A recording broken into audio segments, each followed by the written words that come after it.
Bonjour, je suis Marie Drucker. Vous écoutez Au bout de l'enquête, le podcast. C'est une affaire criminelle qui a très largement dépassé le cadre du fait divers pour devenir un enjeu national. Le 30 janvier 1976, à Troyes, un enfant est enlevé à la sortie de l'école. Ce kidnapping tourne mal et provoque une vague de haine dans le pays contre le coupable. Beaucoup veulent le voir monter sur l'échafaud. Le procès qui va suivre sera historique et marquera une étape importante sur le chemin de l'abolition de la peine de mort. Vous écoutez l'affaire Patrick Henry, première partie.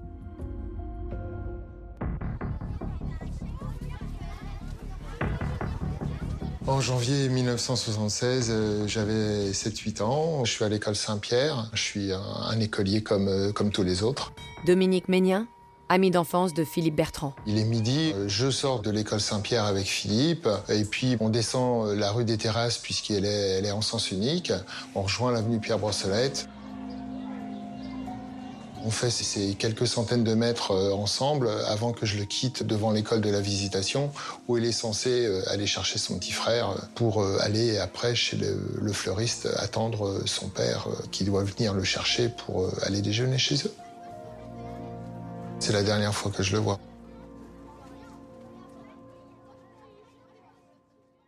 Le papa vient chez le fleuriste et là, le fleuriste lui dit j'ai pas vu vos enfants. Alain Domanget, ancien policier à Troyes. Tout de suite, il y a une petite crainte, en se disant mais qu'est-ce qui est arrivé. Il refait lui-même le trajet de chez le fleuriste jusqu'à l'école du petit frère qui attendait devant l'école tout seul. Et le papa prend en charge le petit garçon et rejoint son épouse à Pont-Sainte-Marie. Pont-Sainte-Marie, c'est 10 minutes du centre-ville. Très très vite, on sait que c'est un kidnapping. Dominique Rizet, journaliste spécialisé police-justice. Un enlèvement puisque quelqu'un appelle les parents de Philippe Bertrand et demande une rançon. Donc c'est évident.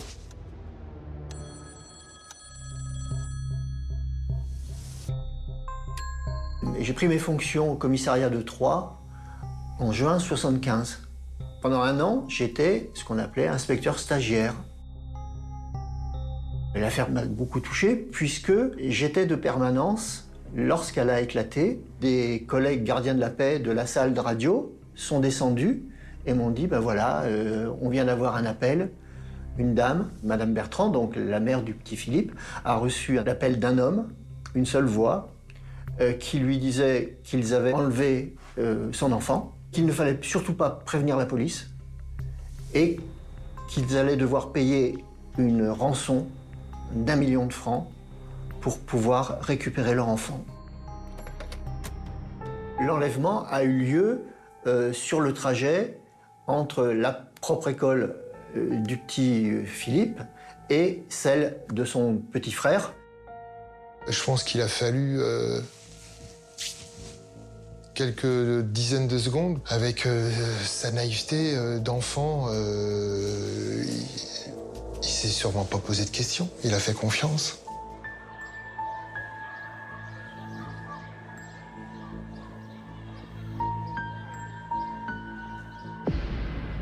Tout de suite, on a pris les choses très au sérieux. Puis on a lancé les patrouilles et les voitures étaient sur le terrain. On envoyait faire telle vérification, telle autre vérification.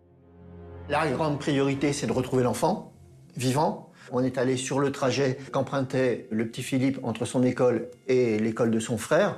Et on a fait du porte-à-porte. On a essayé de savoir qui avait vu cet enfant, qui avait vu quelqu'un qui aurait pu s'approcher de lui et lui proposer de monter en voiture ou des choses comme ça, quoi. Lorsque je laisse Philippe devant l'école, je remarque rien de suspect. On est dans l'insouciance d'enfant. Voilà, on se pose pas de questions à se dire est-ce qu'il peut y avoir un danger dans notre environnement. On est inconscient et puis simplement avec la simplicité d'enfants de 7-8 ans qui sont dans leur train-train de rentrer chez eux pour déjeuner. Je décèle rien du tout de particulier. On n'a eu aucun témoin visuel, auditif à ce moment-là. Ce qui a été très important, c'est que le ravisseur avait dit à Madame Bertrand qu'il allait la rappeler. À l'époque, on n'a pas les mêmes moyens qu'aujourd'hui. Il faut attendre que le ravisseur rappelle, et puis il faut installer un système qui existait déjà de remontée d'appels. Mais il faut que la personne parle suffisamment longtemps pour que tous les relais soient connectés jusqu'à l'endroit d'où la personne a appelé. Le premier appel avait eu lieu un peu après 12 heures. C'est Madame Bertrand qui avait reçu l'appel. Et donc 6 heures après, alors que les policiers sont là, sont présents, le téléphone sonne à nouveau.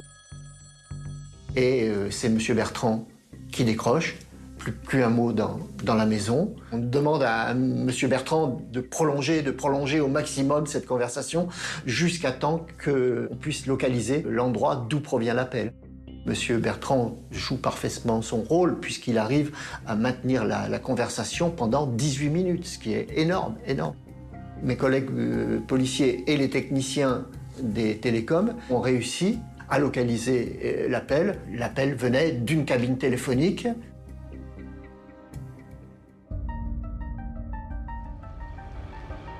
C'est une cabine téléphonique qui se trouvait à Bréviande, dans la banlieue de Troyes. Jean-Pierre Abou, ancien journaliste à TF1. Et immédiatement, il y a des voitures de policiers qui sont parties pour arrêter le ravisseur, ou en tout cas le suivre, pour essayer de retrouver la trace du petit Philippe Bertrand. Quand les policiers arrivent à la cabine téléphonique, le ravisseur est encore en train de parler. Il est là, dans la cabine téléphonique, en ligne avec la famille Bertrand. Nous, policiers, les ordres, c'était de ne pas intervenir, d'attendre, parce qu'ils espéraient filer ensuite le ravisseur qui, pensait-il, allait les conduire au petit Philippe. Alors que les policiers, eux, avaient encerclé la cabine sans intervenir, ne faisaient que surveiller.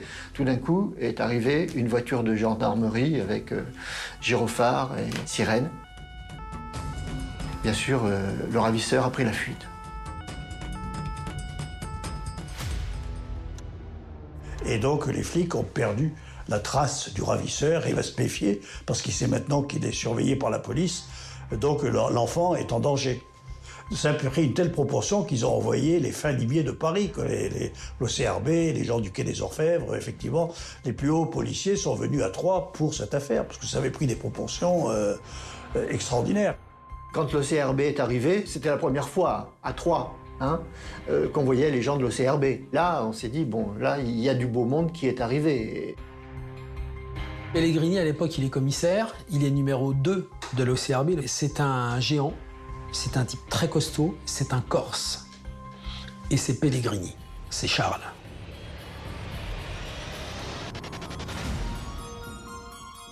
J'étais chef des groupes opérationnels à l'OCRB. OCRB, ça veut dire Office central pour la répression du banditisme.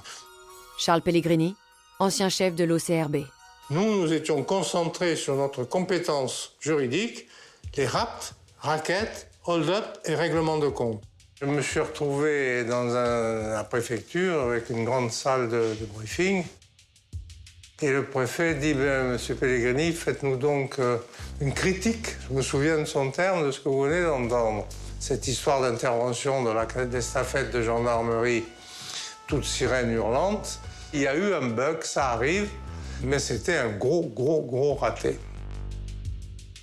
Ça a été la catastrophe. Parce qu'on avait le ravisseur sous la main, donc on avait toute chance de récupérer l'enfant vivant.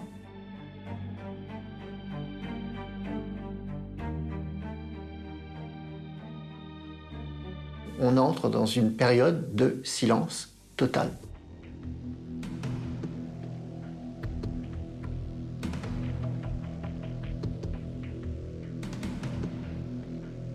Les policiers n'avaient pas prévenu la presse en pensant justement qu'ils pouvaient régler cette affaire discrètement. Mais lorsqu'ils sont aperçus qu'ils avaient raté leur coup et que le ravisseur s'était échappé et donc ils étaient sans nouvelles du gamin, là, effectivement, ils ont pris peur et ils ont prévenu la presse. La photo du petit Philippe Bertrand est diffusée, on s'en souvient tous de la photo de ce petit gamin. C'est sa bouille ronde et ses yeux bleus. C'était un bon élève, je m'en souviens. C'était quelqu'un qui était rempli de vie et de gentillesse. qui était très vif dans le sport. À l'époque, on jouait pas mal au foot. Moi, j'étais souvent dans les gardiens de but. Je me souviens voilà, des échanges qu'il a pu avoir et des buts qu'il a pu me marquer. Moi, en 76, j'avais 17 ans. Dominique Rizet, journaliste spécialisé police-justice. Je me souviens que dans mon quartier, cette affaire de kidnapping du petit Philippe Bertrand faisait que des gamins n'allaient plus à l'école à pied. Les parents s'organisaient pour emmener les enfants à l'école. Ça a fait peur à tout le monde parce que tout le monde a réalisé que ça pouvait leur arriver. Ça arrivait dans des endroits très très bien. 3.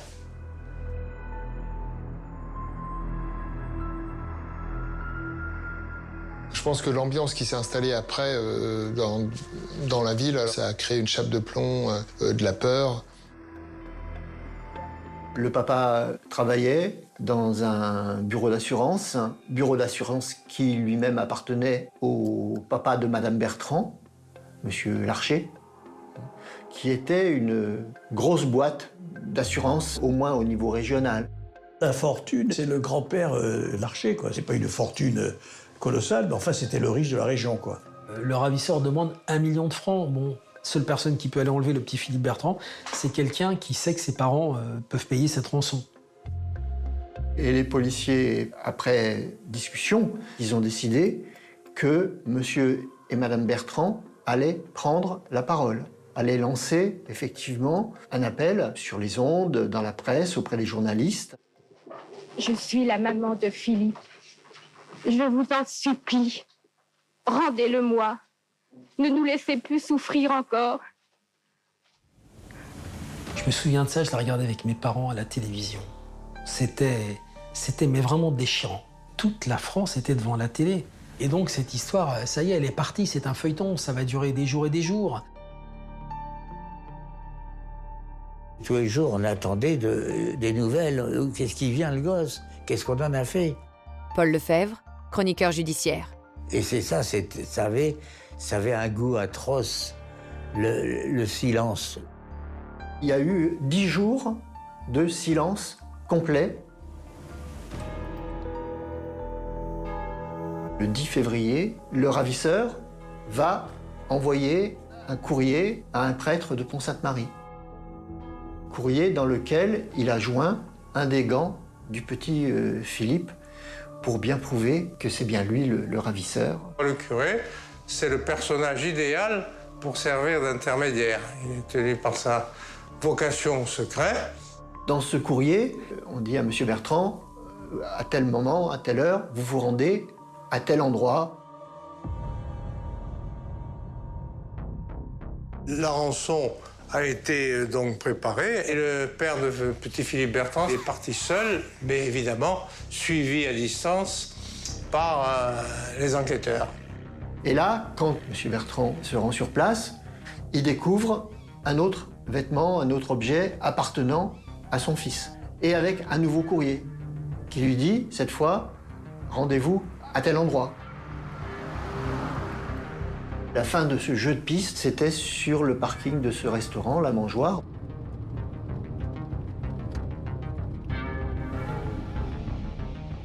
Le papa dépose la rançon et il s'en va. Il y a 1 ou 2 voitures qui arrivent, cachées à distance, et attendent que quelqu'un vienne mettre la main sur la rançon. Personne vient. Les policiers rentrent dans le restaurant comme des consommateurs et interrogent le patron du restaurant en disant « Est-ce que vous avez remarqué quelque chose? Est-ce que vous avez vu quelque chose de bizarre sur... Et c'est là que, effectivement, le patron du restaurant leur parle d'un homme en DS, une DS blanche. Ils ont vu circuler la voiture à plusieurs reprises sur le parking et ils ont vu également l'homme faire des allées et venues à pied, cette fois, sur le parking. Et son épouse peut même donner un signalement relativement précis de cet homme. Entre autres, elle le décrit comme étant un homme qui a 25 ans, pas plus. Détail très important, il a des lunettes, ce qu'on appelle des lunettes carrées, peut-être plutôt rectangulaires, mais en tout cas, voilà. On a vraiment, cette fois, un signalement. Et puis là, tout d'un coup, le patron dit « Voilà la voiture ».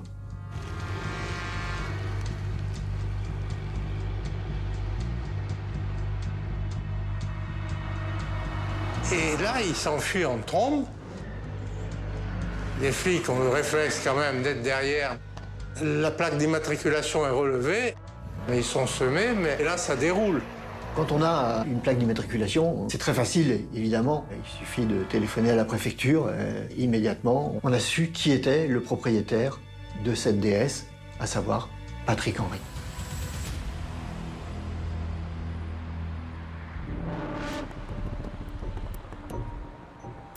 Il est interpellé le lendemain matin, à 6 heures, hein, ce qu'on appelle l'heure légale. Il n'oppose aucune résistance.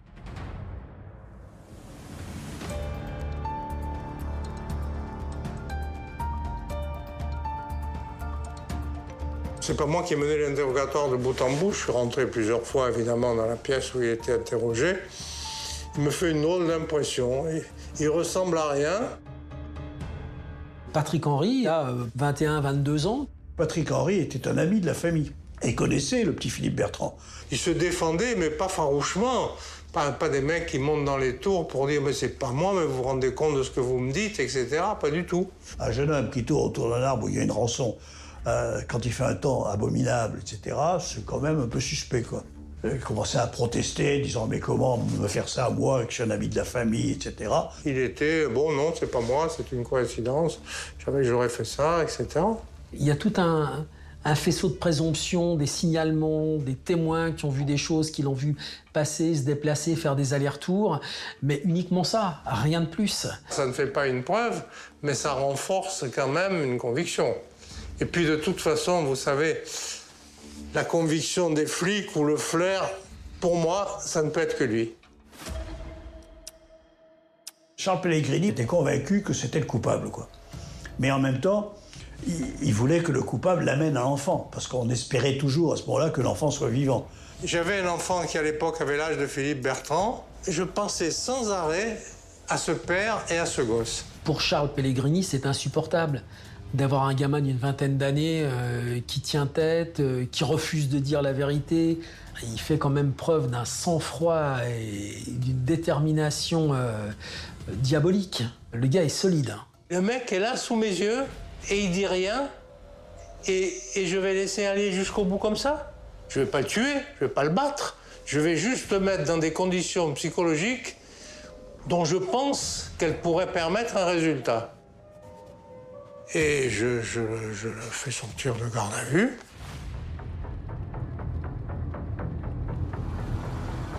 On l'amène dans un coin, dans la nature. Je pense que l'environnement peut peut-être être plus impressionnant. Je sors mon revolver, mais vraiment, c'est un accessoire de théâtre. Hein, c'est pour ajouter au spectacle. Je lui dis, maintenant, il faut nous dire où tu as mis l'enfant, où est l'enfant, parce que sinon, il peut arriver des vilaines choses, etc. Il voit le revolver et il comprend. Enfin, il comprend, il s'imagine. Et il me dit, tuez-moi si vous voulez, vous allez tuer un innocent. Ce type a fait preuve d'un calme et d'un sang-froid extraordinaire. Alors là, j'ai fait quelque chose que j'aurais pas dû faire. De rage, je lui tire une ou deux balles autour de la tête. Et là, il me regarde avec un sourire. Et je comprends qu'il me dit, espèce de con, tu vois, t'es pas plus avancé qu'avant. Vraiment, c'est dans ses yeux et dans son sourire. Je le remballe et je le ramène. Voilà. C'est pas normal, c'est pas courant, je le referai plus. J'assume. C'est pas la méthode de Pellegrini de faire ça à l'époque. À l'époque, il n'y avait pas de méthode. Ce qui importait, c'était le résultat. Et c'était la culture de l'aveu. Il fallait obtenir des aveux. Patrick Henry savait très bien que le commissaire Pellegrini n'allait pas le flinguer comme ça dans la forêt pendant son temps de garde à vue. Il n'était pas bête à ce point-là.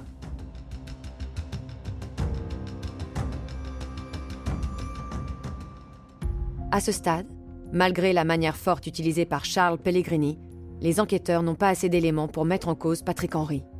Ils doivent le relâcher. Mais très peu de temps après, un témoignage anonyme va leur donner un coup de pouce décisif.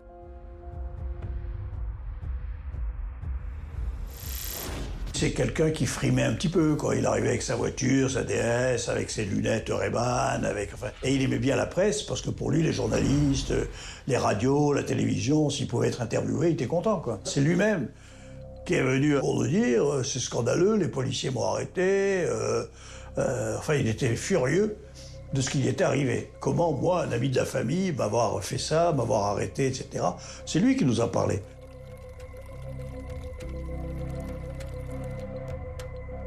À l'époque, il y avait un magasin d'outillage qui était tenu par Patrick Henry et son frère. C'est donc dans l'arrière du magasin qu'on a fait l'interview. Il faut dire qu'il y avait quand même beaucoup de coïncidences, reconnaissez-le vous-même, qui faisaient quand même que vous auriez pu, vous correspondez exactement. Oui, bien sûr. Bien sûr, il y a eu des coïncidences qui ont fait que, d'ailleurs, c'est pourquoi la police s'est adressée à moi. Que vous ont-ils dit? Est-ce que vous avez eu le sentiment... Vous avez entendu les appels bien du sûr, grand-père, de la mère? C'est sûr, oui. J'ai entendu l'appel du grand-père à la radio. La mère à la radio... non, pas à la radio, à la télévision, la mère. Oui. Et quel était votre sentiment quand vous entendez cet appel? Ben écoutez, ça fait mal au cœur pour les parents et puis surtout pour le petit garçon. Et évidemment, on souhaite un dénouement très rapide et heureux de cette affaire. Il y a beaucoup de gens qui, quand ils parlaient comme ça, disaient ce gars-là ne peut pas être le coupable, quoi. C'est pas possible, quoi. Il est trop proche de la famille, trop proche du petit Philippe Bertrand pour avoir commis un tel assassinat, un tel meurtre. Lui, il disait, si cet enfant est mort, si le ravisseur l'a tué, il mérite vraiment la peine de mort, quoi. C'est abominable, quoi.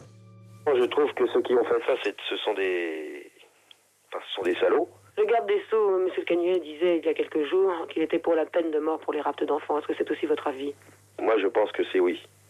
C'est mon avis. Vous venez d'écouter Au bout de l'enquête. Si vous avez aimé ce podcast, vous pouvez vous abonner sur votre plateforme de podcast préférée et suivre Initial Studio sur les réseaux sociaux. Au bout de l'enquête est un podcast coproduit par Initial Studio, Enibas Productions et France Télévisions, adapté de l'émission audiovisuelle éponyme produite par Enibas Productions et France Télévisions. Cet épisode a été écrit et réalisé par Nathalie Mazier. Vous pouvez retrouver l'émission Au bout de l'enquête sur France 2 ou en replay sur France TV. Production exécutive du podcast, Initial Studio. Production éditoriale, Sarah Koskiewicz et Astrid Verdun, assistées de Marie Agassan et Cypriane Ligère. Montage, Victor Benamou. Avec la voix de Julie Drey et Marie Drucker.